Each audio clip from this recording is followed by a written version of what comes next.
La 43e Assemblée générale annuelle sous le thème Quelle structure de marché pour promouvoir le développement de l'assurance africaine s'est poursuivie ce mercredi 20 février avec deux panels. Le premier panel de la journée, sous le thème Quel capital humain pour le développement de l'assurance africaine, a été présidé par Mme Delphine Traoré Maïdou, Regional Chief Operating Officer, Alliance Africa. Écoutons les panélistes. Donc Mohamed Ali Jebira, je suis associé de Deloitte Afrique francophone et en charge de tout le secteur assurance. Alors aujourd'hui, comme je l'ai dit un peu dans ma présentation, aujourd'hui on a en termes d'image, aujourd'hui l'assurance doit développer davantage son image envers les jeunes. Donc là, je pense qu'il y a un vrai travail à faire aujourd'hui. La culture, de manière générale, évolue vers plus d'innovation, du digital. Et je pense que c'est ce que les jeunes demandent aujourd'hui. Donc l'assurance doit faire aujourd'hui un effort vers ces gens-là à travers des initiatives, avec les écoles, à travers des initiatives d'incubation, pour attirer ces gens-là vers les métiers de l'assurance qui seront adaptés au monde du digital et au monde de l'innovation. Ce qu'on a dit aujourd'hui, c'est que aujourd'hui, à travers les jeunes, ce qu'ils recherchent le plus, c'est plus des expériences, c'est plus des cas d'usage qu'ils voudraient développer en commun avec les assurances. Et je pense qu'il y a un vrai rôle à jouer avec tout l'écosystème de formation professionnelle ou des études à faire par les compagnies. Voilà. Après, donc ça, c'est pour parler un peu des jeunes, mais je pense qu'il y a également un travail à faire en interne. Donc aujourd'hui, en interne, il faut identifier les talents et il faut fidéliser ces talents-là. Ça passe forcément par un ensemble d'initiatives qui vont du développement ou d'une réinvention de l'expérience collaborateur. Aujourd'hui, on parle beaucoup d'expérience client, mais le collaborateur également aujourd'hui devient de plus en plus exigeant. Il a besoin d'une expérience qui est beaucoup plus individuelle, qui est adressée selon ses souhaits. Bien sûr, ça s'inscrit dans les ambitions également de la compagnie, mais c'est important aujourd'hui de proposer des outils de formation continue qui soient également adaptés aux différents types de compétences, qu'elles soient métiers, qu'elles soient comportementales ou managériales. Et c'est important que le collaborateur puisse tracer, on va dire, sa carrière au sein de cette compagnie.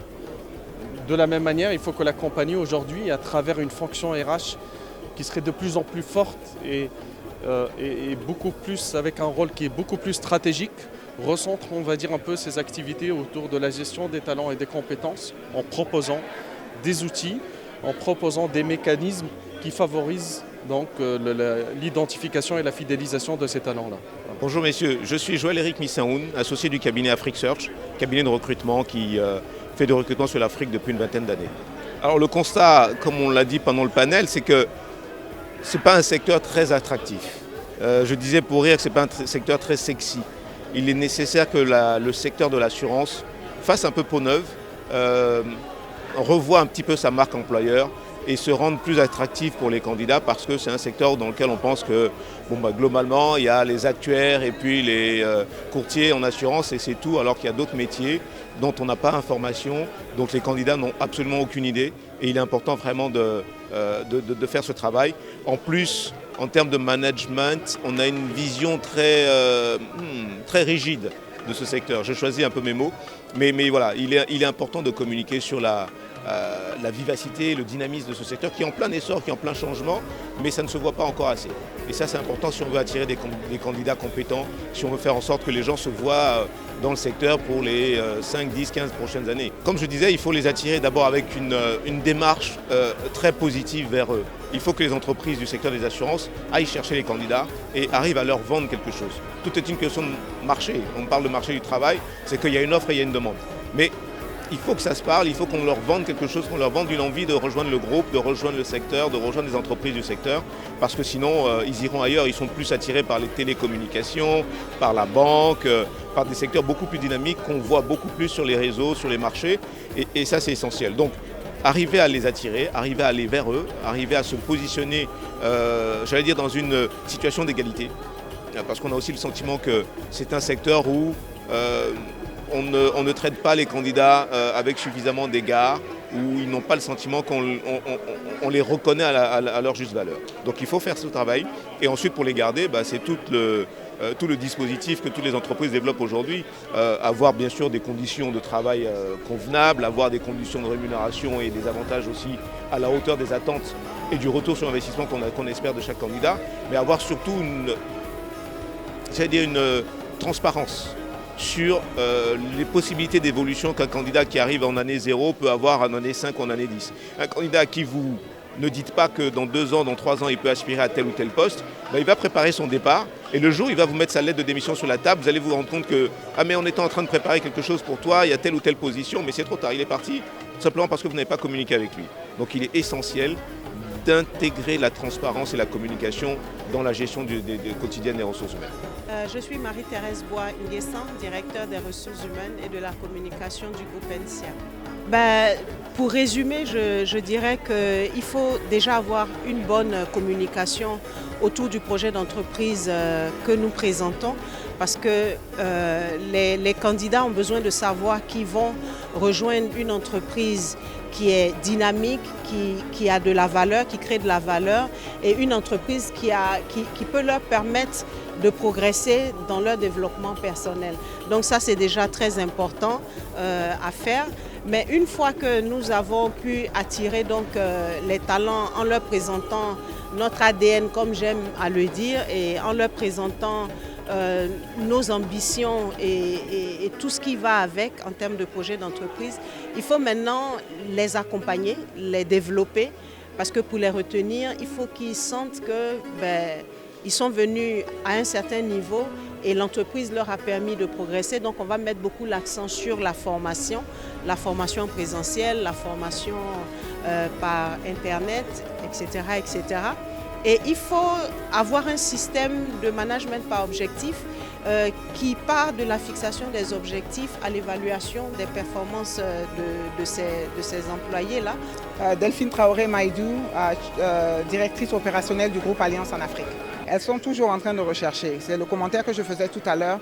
Il y a encore un gap entre les formations qui sont données dans les écoles et le besoin des compagnies d'assurance. Et tant que les écoles et les compagnies d'assurance ne s'asseyent pas ensemble pour décider ensemble quel genre de curriculum ils doivent présenter aux élèves, pour que quand les élèves sortent, ils soient prêts à intégrer le domaine des assurances, on va continuer à avoir ce gap-là. Ma réflexion est très simple, c'est surtout le leadership.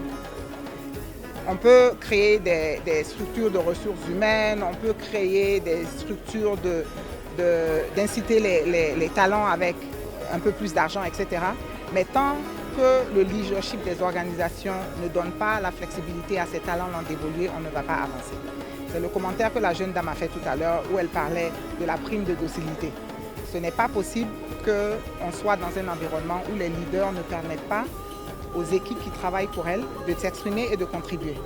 Je pense que c'est ça qui est essentiel pour garder un talent. Un talent doit sentir qu'il a une certaine contribution à l'évolution de l'organisation. Et quand ils ne sentent pas ça, c'est très facile de les inciter avec de l'argent pour aller dans une autre compagnie. Oui, absolument. Elle est très vieillissante. C'est un propos que j'ai tenu plusieurs fois déjà, qui n'est pas très populaire, mais c'est la réalité. On a un gap générationnel qui s'est posé. On a beaucoup de dirigeants qui ont beaucoup d'expérience et beaucoup de connaissances qui sont en train de se rapprocher un peu de la retraite. Ce que je considère rapprocher de la retraite, à partir de 50 ans, on commence à se préparer déjà. Mais il y a aussi une jeunesse qui est en train de rentrer, des jeunes qui sont à la vingtaine, trentaine, mais je ne pense pas qu'on est en train de les former comme il le faut. Et c'est pour ça que j'ai fait ce commentaire. Si vous êtes un leader, si vous vous considérez leader, c'est que vous avez pu créer un autre leader. Si vous n'avez pas pu créer un autre leader, ne vous considérez pas comme leader. Il y a cet élément, ça c'est vrai qu'il y a cet élément, mais je me mets un peu à la place de nos compagnies d'assurance aujourd'hui. Nous, on a beaucoup de postes qui sont ouverts et on n'arrive pas à trouver de talent. C'est une réalité. C'est vrai que le domaine d'assurance en Afrique n'est pas aussi grand que le reste du monde. On contribue seulement à peut-être 1,5% de la prime d'assurance du monde entier. Mais c'est une réalité là, c'est que les compagnies d'assurance africaines n'arrivent pas à trouver de talent. On n'arrive pas à trouver de talents qui vont nous aider à construire les compagnies d'assurance qu'on a en ce moment. L'assurance est prête à vous accueillir. C'est un domaine très innovant. Ce n'est plus un domaine qui n'est pas assez excitant pour les jeunes de votre âge. Je suis rentrée dans les assurances quand j'avais 21 ans et ça fait une vingtaine d'années que j'en suis dans ce domaine. C'est un domaine qui m'a beaucoup apporté. Donc, venez dans l'assurance. Le second panel, portant sur la finance au service de l'assurance, sous la présidence de M. Jean-Baptiste Kwame, directeur général de Sicare, a également fait intervenir plusieurs panélistes. Écoutons nos intervenants au micro de nos reporters. Je suis Kwame Jean-Baptiste, directeur général de la Sicare. Alors, vous savez que la finance et l'assurance constituent un couple inséparable. C'est vrai que l'assureur est préoccupé par la gestion du risque, le risque d'assurance. Mais, comme je l'ai dit tout à l'heure, vous savez qu'en Europe, dans les grands pays, les ratios combinés des compagnies d'assurance parfois frôlent les 100%. Mais ces compagnies parviennent à réaliser des résultats bénéficiaires. Mais grâce à quoi? Grâce aux produits financiers réalisés par les placements de ces compagnies d'assurance.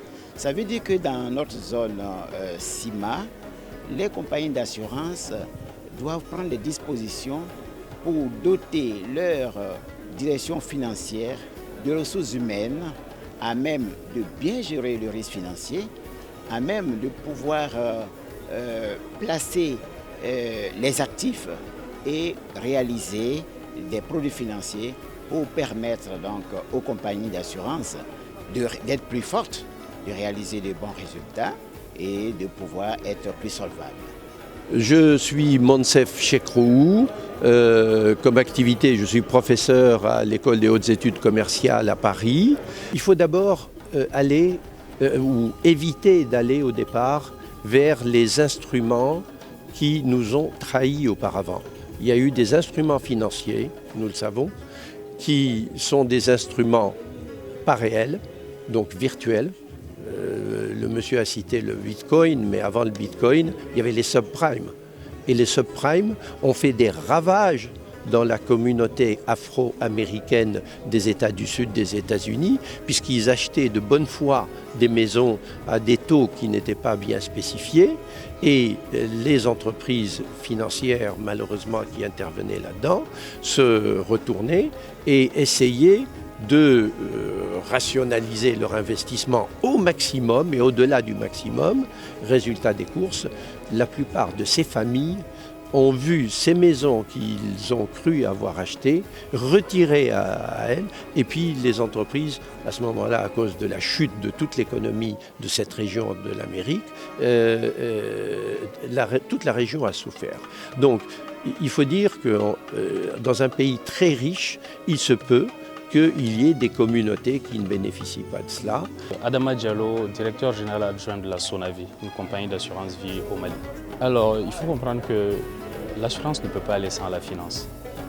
Comme je l'ai expliqué tout à l'heure lors de mon exposé, l'assureur, il collecte de l'épargne, c'est ça son rôle. On le qualifie d'investisseur institutionnel. Il est obligé de par la loi d'investir cette manne sur le marché financier. Donc sans finance, il n'y a pas d'assurance. Et vice-versa, sans assurance, la finance serait privée d'une grande partie des actifs qu'elle a à sa disposition pour investir dans les économies. Le constat dans la zone CIMA d'où je suis originaire est que les acteurs assureurs du marché financier investissent la majeure partie de leurs actifs dans des dépôts à terme communément appelés DAT. Donc ils les déposent à la banque à hauteur de 35%. Au-delà de ça, ils vont surtout vers les obligations d'État à hauteur de 23% et aussi un peu d'actions de société. Bonjour, je m'appelle Issouf Soumaré, je suis professeur titulaire de finance à l'Université Laval au Canada et aussi président fondateur de l'Institut Soumaré de la finance. Mais je pense qu'il y a plusieurs aspects qu'il faut regarder parce que vous voyez, une compagnie d'assurance, principalement, elle va vendre des produits d'assurance si on prend par exemple l'assurance vie. Mais quand vous vendez un produit d'assurance vie, il faut probablement que le bénéficiaire va avoir besoin, va le bénéficier peut-être dans une trentaine d'années, dans 20 ans, dans 30 ans. Dans cette compagnie-là, pour pouvoir faire une meilleure gestion des risques et pour être sûr qu'elle va pouvoir payer les différentes prestations, soit aux bénéficiaires de celui qui a souscrit à l'assurance vie, il faudrait qu'elle investisse en fait les produits qu'elle reçoit en fait là dans des primes, dans des produits financiers. Donc là, en investissant dans ces produits financiers, ça permet à la compagnie d'assurance d'atteindre deux objectifs. D'abord, d'optimiser les rendements sur son portefeuille, donc d'avoir beaucoup de rendements meilleurs, et aussi en même temps de faire une meilleure gestion des risques aussi pour pouvoir payer les différentes primes dans le futur aussi. Mais il y a toute une panoplie. Prenez par exemple le cas d'une compagnie d'assurance qui, par exemple, donne la retraite complémentaire. Donc, ça veut dire que quelqu'un qui veut prendre une police de retraite pour avoir un peu plus d'argent quand il va à la retraite peut aller souscrire à une compagnie d'assurance. Il y a des compagnies d'assurance qui offrent ce produit. Ça veut dire en réalité que quand vous allez à la retraite, vous allez recevoir des paiements sur une base régulière qui vont venir compléter en fait là, les revenus que vous allez éventuellement avoir de votre fonds de pension quand vous allez être à la retraite.